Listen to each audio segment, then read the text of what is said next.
Okay जी, तो हम फ्रंकल्स पढ़ते हैं जिनको हम लोकलाइज्ड एक्यूट ओटाइटिस एक्सटर्ना भी कह रहे होंगे।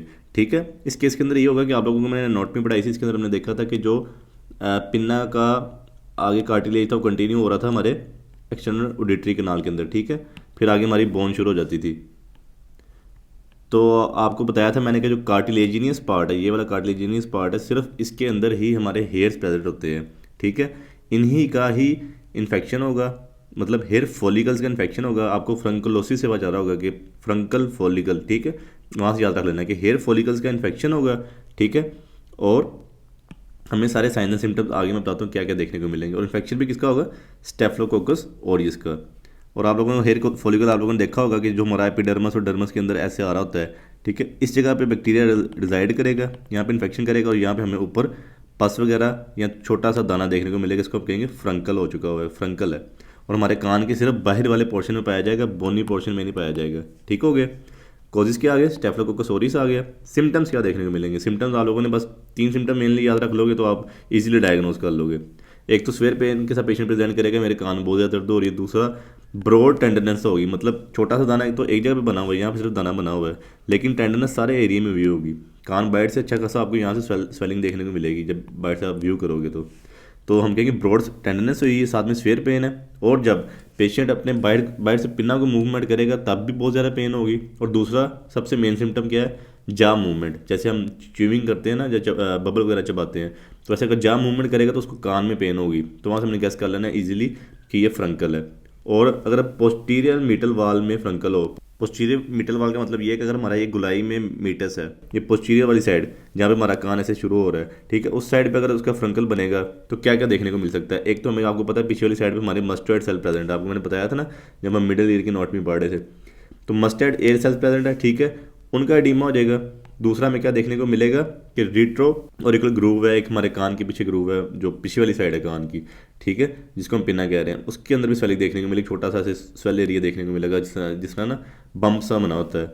और साथ में हमें ना लिम्फ नोड इनलार्जमेंट भी देखने को मिलेगी। लिम्फ नोड कौन से आपको ये पता है, हमारा ये एयर आ गया, ठीक है, इसके सामने वाली साइड पे भी लिम्फ नोड प्रेजेंट होते हैं जिसको हम इंटीरियर लिम्फ नोड कह रहे होते हैं। फिर इन्फीरियर लिम्फ नोड होते हैं, पीछे पोस्टीरियर लिम्फ नोड होते हैं। इन तीनों की इन्लार्जमेंट भी देखने को मिल सकती है जब पोस्टीरियर मिडल वाल फ्रंकल बनेगा, पीछे वाली वाल का फ्रंकल बनेगा। ठीक हो गया। उसके बाद हमने ट्रीटमेंट क्या करना है? ट्रीटमेंट हमने एक तो जब अर्ली केस हो, जब अभी एब्सेस नहीं बना, सिर्फ दाना देखने को मिल रहा है छोटा सा और साथ में टेंडरनेस वगैरह का देखने को मिल रही है, तो सिस्टेमिक एंटीबायोटिक दे दो, ठीक है, और साथ में एनाल्जेसिक्स दे दो पेन के लिए। आपको बताया स्वेयर पेन है तो पेन के लिए तो देनी होगी। साथ में 10% ना आप लोगों ने इथामोल ग्लिसरीन के एयर पैक दे देने हैं, मतलब छोटी सी रुई से होती है उसके अंदर ही ये ड्रॉप्स डले होते हैं, या साथ में ड्रॉप्स अलहदा भी मिल जाते हैं, ठीक है। ड्रॉप्स डाल के तो आपने कान के अंदर उसको प्लेस कर देना है। इसका क्या फंक्शन है कि जो इथामोल है ना, ये एंटीसेप्टिक है, ठीक है। एंटीसेप्टिक होगा तो मतलब ये हमारे कान के अंदर और इन्फेक्शन नहीं फैलेगा। नॉर्मली जब फ्रंकल बनता है ना, वो एक ही बन रहा होता है कान के अंदर, एक से ज़्यादा भी हो सकते हैं, 3-4 भी हो सकते हैं, लेकिन हमने उसको फैलने से भी रोकना, ठीक है। साथ में हमने एंटीसेप्टिक दे देनी है। और साथ में ग्लिसरीन का क्या फंक्शन है? हाइग्रोस्कोपिक है, जहाँ पे हमें एडीमा वगैरह आपको पता है जहाँ पे हो रहा है मस्टर्ड सेल्स का, यहाँ पे साथ में टेंडरनेस वगैरह आ रही है, टेंडरनेस भी एडीमा की वजह से आ रही है ना, तो वो सेल के अंदर से पानी को सींच लेता है, हाइग्रोस्कोपिक एक्शन है उसका। एडीमा भी रिड्यूस हो गया, साथ में एंटीसेप्टिक भी एक्शन मिल जाएगा, तो ये डुअल एक्शन दे रहा होगा 10% इथामोल ग्लिसरीन वगैरह में। और अगर एब्सेस बन गया हुआ है, स्टेज आगे की तरफ चलेगी है, तो फिर उस केस में हमने इंसीजन करनी है, काट देना है, और हमने ड्रेनेज करनी है, और उसके बाद हमने सिस्टेमिक एंटीबायोटिक्स वगैरह, वही सेम प्रोसीजर हो जाएगा।